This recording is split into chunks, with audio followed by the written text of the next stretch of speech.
Sometimes the hardest part of marriage is to understand that the very things that make you different to your spouse are the very reasons that God has brought you together. I say this especially if you are in a kingdom marriage, because God is so creative and He will never give you someone who is exactly like you. And many times it would match us with someone that is entirely different to the kind of personality that we have. But one thing that God does is He ensures that we are both equally suitable for each other. And that's the thing about God. So you might be wondering today why your spouse doesn't think the way you think, why they do things differently.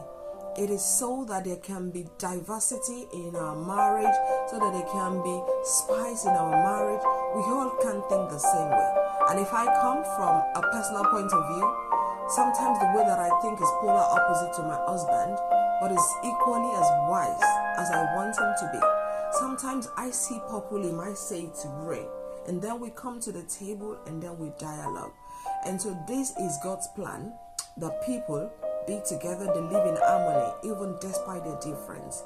Sometimes it drives me nuts when I see the way that my husband relate with my children. From growing up, you listen, you obey, you do as you're told, you don't argue. But my spouse will give that child an opportunity to tell you why they did what they did, while I would convict them of their wrong immediately. And then I find that these two processes are equally good. And if we read 23 Psalms, somewhere it says, "Thy rod and thy staff, they comfort me."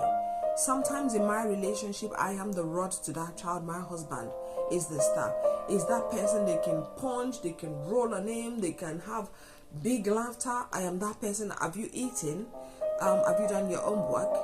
My younger daughter sometimes was afraid of me when she was supposed to write a particular exam. I was so snappy. I am not so patient. I just wanted to get it when I teach you. But he's that person that will be soft in approach and get that child to attain what they need to attain. And so there are differences in personalities in marriage. And it's sometimes hard to understand it. But the moment you know it, you would not be in competition with your spouse. You would honestly accept them and embrace them for how they are. And that's the one thing we must work on, to actively embrace who the spouse is and celebrate their personality for who they are. There is no need to judge. There is no need to compare our spouse with the other people.